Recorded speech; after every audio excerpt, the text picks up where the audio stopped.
बिस्मिल्लाहिर्रहमानिर्रहीम। हमारे घर में अफसरदगी का माहौल था क्योंकि आज भी मुझे लड़के वाले देखने आए थे मगर इनकार करके चले गए थे। अम्मी तो इस सदमे से निढाल पड़ी हुई थीं। मैंने उनको दिलासा दिलाया और बोली कि हर चीज का एक वक्त मुकर्रर होता है। आप बिला वजह क्यों फिक्र करती हैं? जब होना होगी मेरी शादी तो हो जाएगी। अम्मी की आंखों में आंसू आ गए थे। वो कहने लगी, नाजिया, तुम जानती हो ना, शादी के साथ एक और भी ऐसी चीज है जिसका वक्त मुकर्रर होता है। मुझे अम्मी की बात सुनकर अचंभा महसूस हुआ कि न जाने वो किस मुतालिक बात कर रही हैं। मैं बोली, मैं आपकी बात समझी नहीं। अम्मी ने मेरा हाथ थाम लिया था और कहने लगी, नाजिया, मौत का वक्त भी तो मुकर्रर होता है ना। मौत तो फिर ये नहीं देखती कि किसी के छोटे छोटे बच्चे हैं या किसी के वालिदैन अस्पताल में खड़े रो रो कर अपने लख्ते जिगर की दराजी उम्र के लिए दुआ गो हैं। इसने तो जब आना है तो फिर ये आ जाती है। कुछ दिनों से मुझे ऐसा लगने लगा है कि मेरा वक्त भी आ गया है। अब तुम ही बताओ, मैं इस रिश्ते के इनकार पर रोऊं भी ना तो और क्या करूं? तुम्हारे अब्बू तो अच्छे वक्तों में इंतकाल कर गए। उन्हें इस बात की तसल्ली तो थी ना कि बच्चों के सर पर माँ का साया सलामत है। मुझे ये समझ नहीं आती कि तुम दोनों को मैं जालिम दुनिया में किसके सुपुर्द छोड़कर जाऊं। तुम जवान जहान हो, तुम्हारी शादी नहीं हो रही, और मेरा मुजम्मिल, वो तो बेचारा होशो हवास से बेगाना है, चल फिर भी नहीं सकता।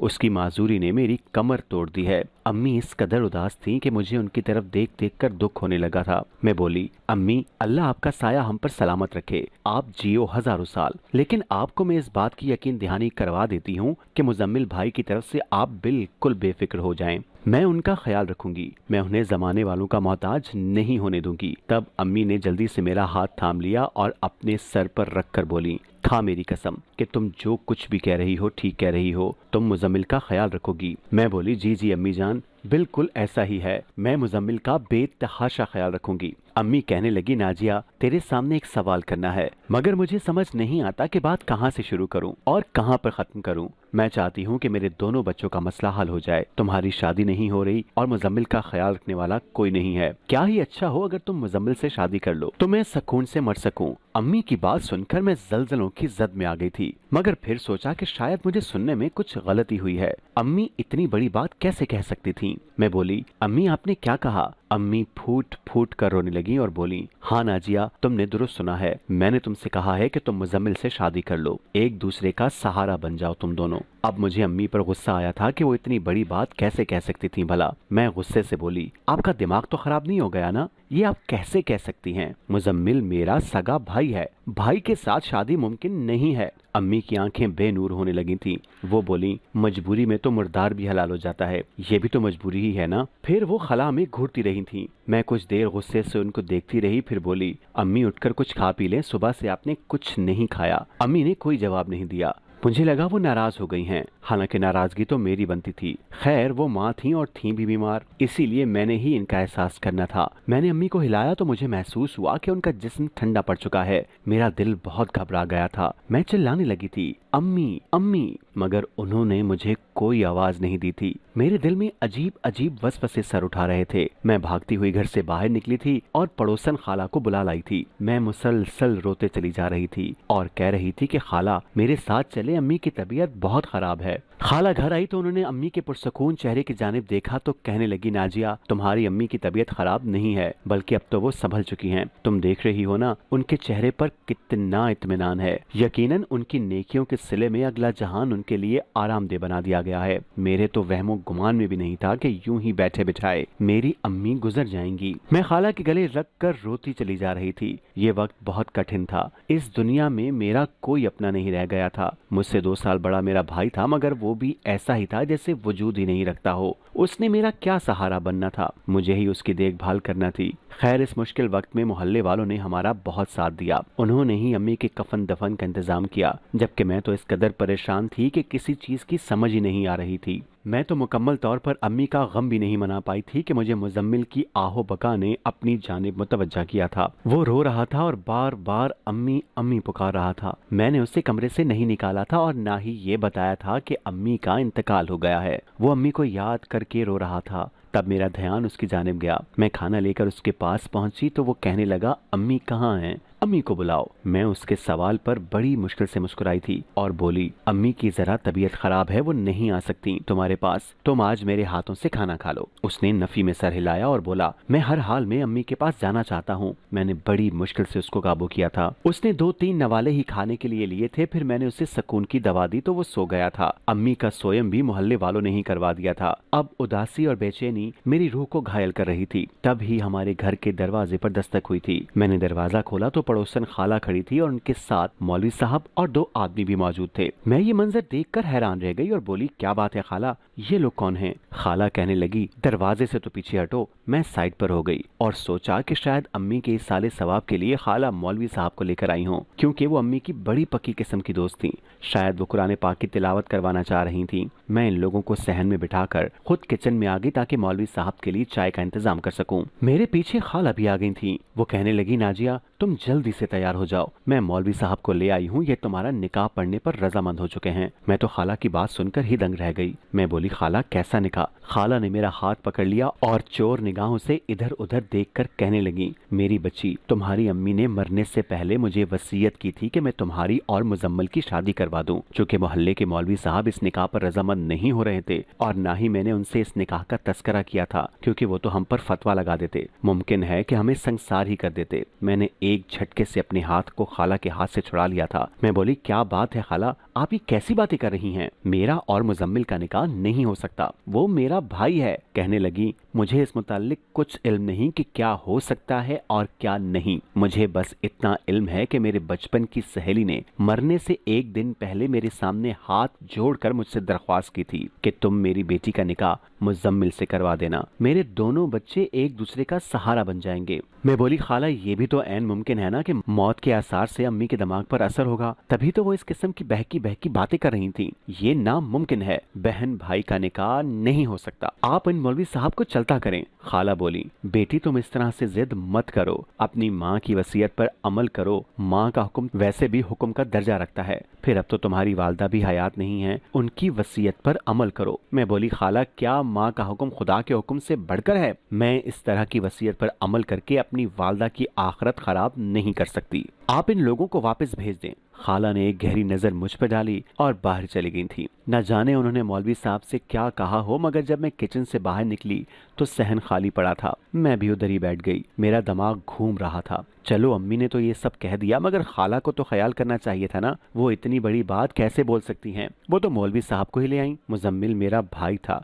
क्या हुआ अगर वो माजूर था या इसका जहन अभी भी बच्चों वाला था? वो दीवाना था, मैं तो नहीं, जो इतना बड़ा गुनाह अपने सर पर ले लेती, सिर्फ इतना सोच कर कि हम दोनों को एक दूसरे का सहारा बनना है, जब मेरे पास सबसे बड़ा सहारा अल्लाह की जात मौजूद थी। खैर, मुझे मुजम्मिल की देखभाल में बहुत मुश्किल का सामना करना पड़ा। अभी वो कमरे में बैठा बुलंद आवाज में अम्मी को याद कर रहा था और रो रहा था। मैं उठकर मुजम्मिल के पास चली गई और बोली, क्या बात है भाई, अम्मी कहीं दूर तो नहीं गई जो इस तरह से रो रहे हो? वो 3-4 दिनों तक वापस आ जाएंगी। मुजम्मिल ने अचानक मेरी तरफ बड़ी गहरी निगाहों से देखा और बोला, नाजिया तुम मेरी दुल्हन बन जाओ तो अम्मी आ जाएंगी। मैंने हैरत से उसकी जानिब देखा और माथे पर बल डाल दिए और बोली, तुम ये क्या कह रहे हो? जानते हो ना ये बुरी बात है।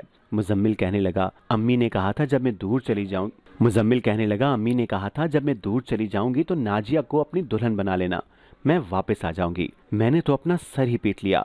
ना जाने अम्मी ने ये बात किस किस से कर रखी थी, उन्हें कुछ सोचना चाहिए था। मैं तो ये समझ रही थी अम्मी मुझसे ये बात करने के बाद वफात पा गई हैं, तो ये बात हम दोनों के ही बीच रह गई थी, मगर उन्होंने तो इधर उधर सबसे कह रखा था। न जाने सुनने वालों ने एतराज क्यों नहीं किया था। मैंने मुजम्मिल को दवा देने की कोशिश की तो वो इनकार करके फूट फूट कर रोने लगा था। वो ये ही कह रहा था कि अम्मी आएंगी तो ही मैं कुछ खाऊंगा पीऊंगा। फिर वो जिद करने लगता कि तुम मेरी दुल्हन बन जाओ, क्योंकि दुल्हन बनने के बाद अम्मी वापस आ जाएंगी। मुजम्मिल बहुत उदास रहने लगा था, वो हर वक्त रोता रहता था, बहुत कमजोर भी हो गया था। और उसकी ये हालत देखकर खाला मुझे देखकर कहती कि क्या हो गया है नाजिया, अगर तुम मुजम्मिल से शादी कर लोगी तो कौन सी कयामत टूट जाएगी। वो कौन सा शादी का मतलब समझता है। चलो निकाह हो जाएगा तो वो खुश हो जाएगा और इस बात को सोचकर मुतमईन हो जाएगा कि चलो मेरी अम्मी वापस आ जाएंगी। मैं बोली, खाला आप मुझे जिस रिश्ते को बनाने की तलकीन कर रही हैं, ना वो सिर्फ इस्लाम में हराम है बल्कि तमाम मजाहिब में भी इस चीज को हराम समझा जाता है। मैं इतना बड़ा गुनाह क्यों करूं? खाला मेरी जानिब देखकर बोली, ये गुनाह नहीं है। मैं हंस दी और बोली, अच्छा वो कैसे?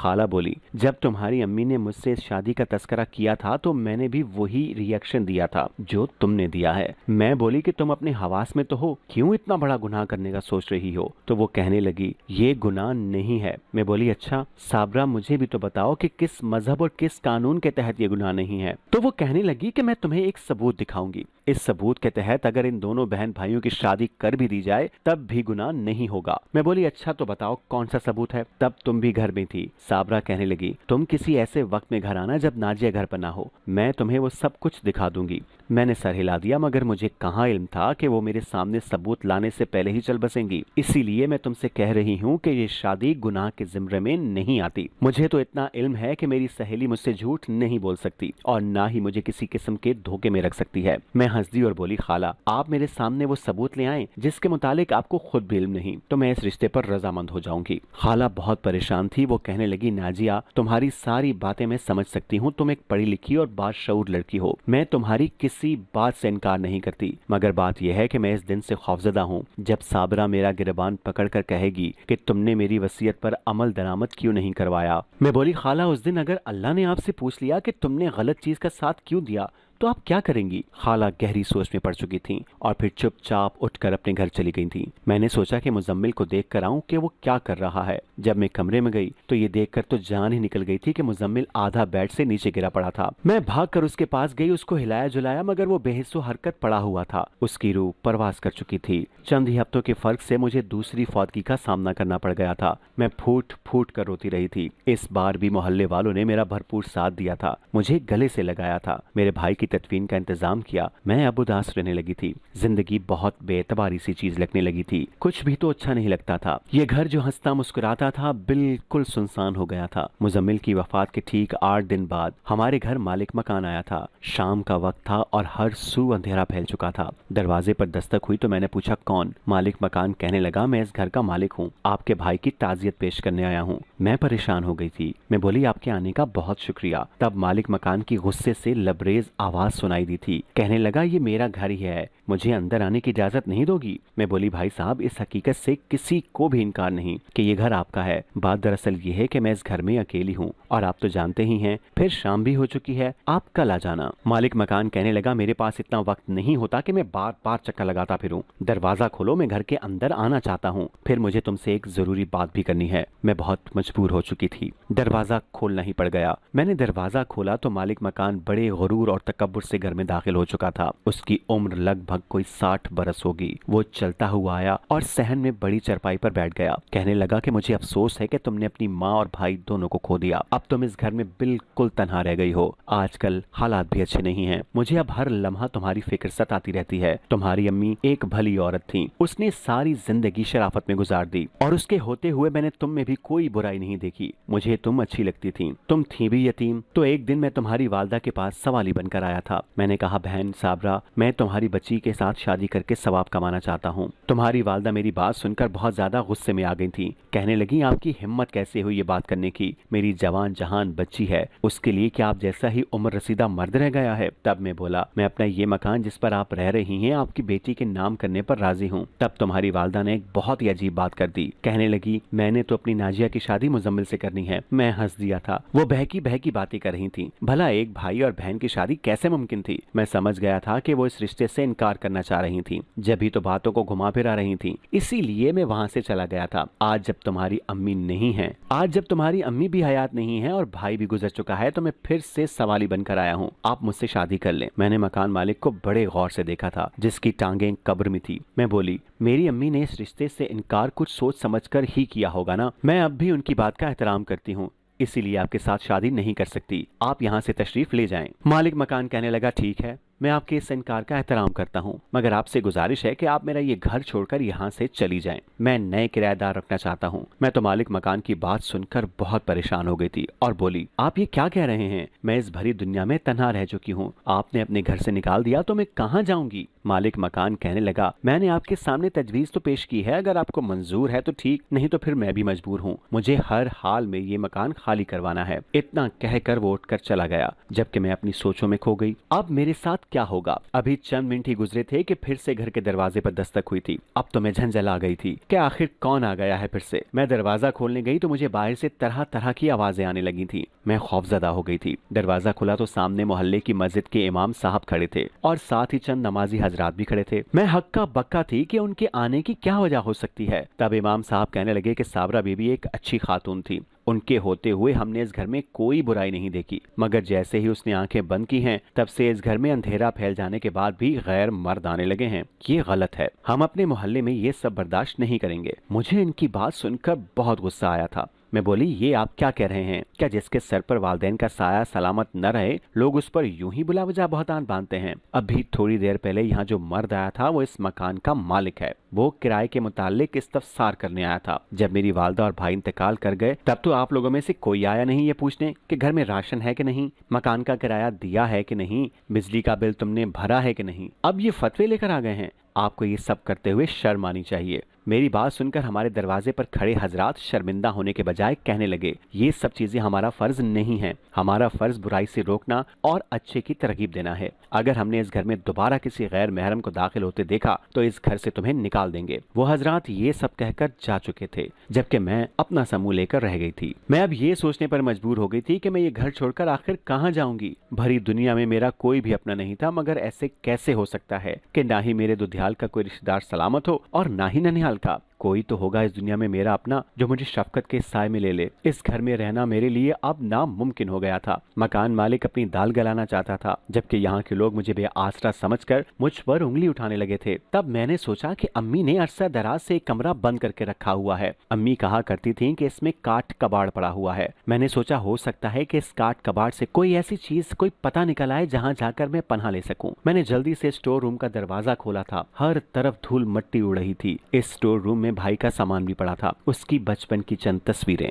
पुरानी यादें, पुरानी एल्बम्स देखकर मैं पुराने वक्तों में चली गई थी। तभी मेरी नजर एक खत पे पड़ी थी। ये अब्बू की जानिब से खत था। मेरे आंखों में आंसू आ गए थे। अब्बू ने अम्मी के लिए बहुत ही प्यारे और मोहब्बत भरे अल्फाज इस्तेमाल किए हुए थे। फिर उन्होंने लिखा था कि मेरी सबसे बड़ी ख्वाहिश ये है कि मुजम्मिल और नाजिया की शादी हो जाए। साबरा, तुम मुझे बताओ, क्या मेरी ये ख्वाहिश पूरी करोगी? मैं तो ये अल्फाज पढ़कर ही सकते में आ गई थी। ये सब क्या था? क्या अब्बू भी इस किस्म की बात सोच सकते थे? अब मैं हर हाल में इस चीज की तह तक जाना चाहती थी, इसीलिए सारी चीजें उलट पुलट कर देखती रही। फिर मेरे सामने एक और खत आ गया। ये खत मेरे चचा की जानिब से था। उन्होंने खत में अब्बू को मुबारकबाद दी थी। उनके यहाँ बेटा पैदा हुआ था जिसका नाम उन्होंने अभी तक नहीं रखा था। बहुत सी तस्वीरें पड़ी थी, बहुत सी चीजें मेरे सामने बिखरी थी। फिर एक और खत मेरे हाथ आने लगा। ये भी चचा का था, जिसमें उन्होंने अब्बू को बताया था कि उनकी बीवी का इंतकाल हो गया है। फिर एक एल्बम मेरे हाथ लगी, उसमें सिर्फ मैं थी और मेरे वालिदैन थे। मैं चंद माह की थी तब भी मैं अकेली ही थी। फिर कुछ तस्वीर के बाद उसमें एक बच्चे का इजाफा हो गया। इसमें 2 साल का बच्चा अचानक से नमूदार हो गया। ये मुजम्मिल था। वो बिल्कुल तंदुरुस्त था। मैं तस्वीरें देखती जा रही थी। फिर चंद तस्वीर ऐसी भी थीं जिनमें मुजम्मिल की हालत बहुत खराब थी। ये आधा अधूरा सच था। मेरी समझ में कुछ नहीं आ रहा था। मेरा दिमाग फटने वाला हो गया था। तभी मेरे हाथ में अम्मी की एक डायरी लगी थी। वो काफी बड़ी सी डायरी थी जो गालिबन उन्होंने अपनी शादी के बाद ही खरीदी थी। मैं वो बहुत शौक से पढ़ने लगी थी। उसमें लिखा था कि अब्बू और चाचा की शादी एक साथ ही हुई थी। अब्बू जॉब करते थे, इसलिए दूसरे शहर में रहते थे। अम्मी इस चीज को गनीमत समझा करती थी, जिसकी सबसे बड़ी वजह ये थी कि चाचा के यहाँ बेटे की पैदाइश हो गई थी जिसका नाम उन्होंने मुजम्मिल रखा था। जबकि अम्मी की शादी 2 साल बाद तक औलाद की नेमत से महरूम रही थी। फिर उनके घर में ही मैं पैदा हो गई। चाचा ने मुजम्मिल के लिए मेरा रिश्ता मांग लिया था। हम दोनों का रिश्ता बचपन में ही तय हो गया था। फिर चची का इंतकाल हो गया तो मुजम्मिल बहुत डिस्टर्ब हो गया था, इसीलिए चचा उसे 2 हफ्तों के लिए हमारे घर ले आए। मुजम्मिल संभल गया तो फिर वापस चले गए थे। चंद माह के बाद चचा और मुजम्मिल का एक्सीडेंट हो गया। चचा तो मौके पर ही जान बहक हो गए, जबकि मुजम्मिल बच गया था, मगर वो मुकम्मल तौर पर माजूर हो गया था। उसके दिमाग पर भी चोट लगी थी, जिसकी वजह से उसका दिमाग बहुत छोटा रह गया था। मुजम्मिल था तो मेरे चचा का बेटा, मगर चूंकि अब वो बीमार था तो अम्मी ने शुरू से ही मेरे जहन में ये बात डाल दी थी कि मुजम्मिल मेरा भाई है, क्योंकि वो चाहती थी कि हम दोनों माँ बेटी मिलकर उसका ख्याल रखें। अम्मी चाहती थी कि मेरी शादी जल्द अज जल्द हो जाए, जबकि वो मुजम्मिल का ख्याल रख लेंगी, मगर उन्हें अचानक ही खतरा खतरनाक मर्ज ने आन लिया था। अब वो बेबस हो चुकी थी, इसीलिए चाहती थी कि मैं जमाने की बुरी नजरों से बच सकूं। वो समझती थी कि निकाह के बाद मैं महफूज हो जाऊंगी। अम्मी ने अपनी डायरी में ये भी लिखा था कि मेरे पेट पर पैदाइशी निशान है जो अम्मी की जानिब से विरसे में मुझे मिला था। मैंने अपना निशान देखा तो फूट फूट कर रोने लगी थी। मुझे अम्मी की बहुत याद आ रही थी। खैर आखिर में मुझे एक सफा ऐसा भी मिल गया जिसमें मेरे नन्हियाल का पता लिखा हुआ था। अम्मी को उनसे बहुत गिले थे क्योंकि अब्बू के इंतकाल के बाद अम्मी के भाइयों ने पलट कर उनका पूछा तक नहीं। मुझे इल्म नहीं था कि अब मेरा क्या बनने वाला है। मैंने अल्लाह का नाम लिया और अपने मामू के घर जाने का तहैया कर लिया। वक्त बदल चुका था, लोग भी बदल चुके। मेरे मामू अम्मी के इंतकाल का सुनकर बहुत ज्यादा रोए थे। उन्होंने मुझे हाथों हाथ लिया था। मामू ने मेरी शादी अपने इकलौते बेटे से कर दी जो कि बहुत ही अच्छा इंसान है। मैं अपनी जिंदगी से मुतमईन हूँ, मगर अम्मी की कमी मुझे बहुत महसूस होती है। अगर आपको आज की कहानी पसंद आई है तो वीडियो को जरूर लाइक कीजिएगा और अपने दोस्तों के साथ भी शेयर कीजिएगा। और हाँ, अगर आपने अभी तक हमारा चैनल सब्सक्राइब नहीं किया तो जरूर सब्सक्राइब करें। मिलते हैं कल एक नई और दिलचस्प कहानी के साथ। अल्लाह हाफिज।